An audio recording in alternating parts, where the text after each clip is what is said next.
এগিয়ে চলেছি আমরা। আজ আমার মঞ্চে আরো 4 জন নতুন দিদি। মাধুশিল্পী ভুমাদি, পশ্চিম মেদিনীপুরে ছোটবেলা থেকে বড় হওয়া, তারপরে এখন বিবাহ সূত্রে সুদূর আমেরিকায়। হ্যাঁ, কিরকম কেটেছিল ছোটবেলাটা। ছোটবেলা দিদি আমার ভারী সুন্দর। আমি মেদিনীপুরে মিশন গার্লসের স্টুডেন্ট। তারপর স্কুলের গন্ডি পেরানোর পরে মেদিনীপুরে যে গোপ কলেজ আছে, ওমেন্স কলেজ আছে, সেখান থেকে আমার গ্র্যাজুয়েশন কমপ্লিট হয়। যেহেতু আমার বাবা পুলিশে চাকরি করেন, আমার পরিবারের বহুজন পুলিশে চাকরি করেন, আমার ভারী ইচ্ছা ছিল মিলিটারি জয়েন করার বা আর্মি জয়েন করার, পুলিশেও জয়েন করার ভারী ইচ্ছা ছিল। তো সেইভাবেই নিজেকে করেছিলাম, কারণ আমি খুব বেশি তখন খেলাধুলা, এনসিসি এই সমস্ত জিনিসপত্র করতাম। তো বহুদিন ধরে আমার সম্বন্ধ দেখাও তার সঙ্গে চলছে, যেহেতু আমি বাড়ির বড় মেয়ে, আমরা 2 বোন 1 ভাই।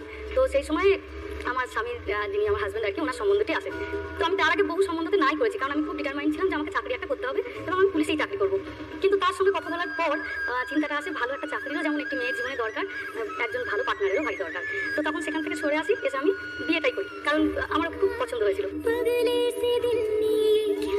তারপর ওর হাত ধরে ব্যাঙ্গালোরে যাই। তো এইভাবে দুজনে খুব সুন্দর সংসারই চলছিল। ব্যাঙ্গালোরে আমরা 10 বছর কাটাই। তখন হাউসওয়াইফ ছিল, তখন আমি একদম হোম মেকার। তারপরে অফিস থেকে ওকে ইউএসএতে ট্রান্সফার করাই। তো যাওয়ার পরে আমরা বছরে একবার করে আসা যাওয়া করতাম। যখন আসতাম দিদি, তখন আমার পাড়া প্রতিবেশী, আমার আত্মীয় স্বজনরা যখন দেখা করতে আসতেন আমার সঙ্গে, আমি কেমন আছি না আছি জিজ্ঞাসা করার পরেই তাদের প্রশ্ন হতো, এই হারে রোজ ভাত খাস ওখানে?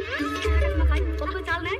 হ্যাঁ, পোস্ত টোস্ত পাস, জিনে পাস, পটল। কাকিমা পটল পাই, কিন্তু বড্ড দাম জানো। কত দাম? আমাদের কিন্তু 30 টাকা কেজি। কাকিমা ওখানে প্রায় 900 টাকা কেজি। বলছিস কি? তখন আর কাকিমা, মাছ বোধহয় পাস না, রুই কাতলা না? হ্যাঁ না কাকিমা, তাও পাই, তবে ফ্রোজেন। এখানকার মতো স্বাদ হয় না কাকিমা, তা হয়। আমাদের মতো ইলিশটাকে পাও, ইলিশও পাই, কিন্তু সবই ফ্রোজেন। আর কিছুটা কপালে ওই ভাগ্য, মানে মা কালীকে জপতে জপতে যায়, আজ যেন ভালো ইলিশটা পাই, মা আজ যেন ভালো ইলিশটা পাই। তারপরে এনে দেখি তাদের স্বাদ নেই। না, তারপরে স্বাদ নেই। সবাই তো ডাকছে, মার কার কথা অত সারা দেবে। এটা ভালো। ওখানে ইলিশ মাছের দাম কত? এখানে তো 2000, 2500, মোটামুটি 5,500 থেকে 6,000 টাকা পড়ে। তো এবার একটু খোঁজাখুঁজি রাখতে। তারপর কোনো জায়গায় হয়তো প্রচুর শাক এসছে। একজন গিয়ে যদি ইন্ডিয়া বাজার ফেলেছে, তাড়াতাড়ি হোয়াটসঅ্যাপ গ্রুপে, তাড়াতাড়ি যা আজকে প্রচুর শাক এসছে ওই দোকানে। সবাই তখন তাদের উড়াতে থাকে। অনেকে বহু প্রশ্ন দিয়ে ছোটখাটো জিনিসগুলো। তো ওখানে তোরা ভাড়া বাড়িতে থাকিস, 100 টাকা ভাড়া বাড়িতে নেয়। কাকিমা এখন তো আমরা 1 BHK তো ভাড়া থাকি, মোটামুটি 1.5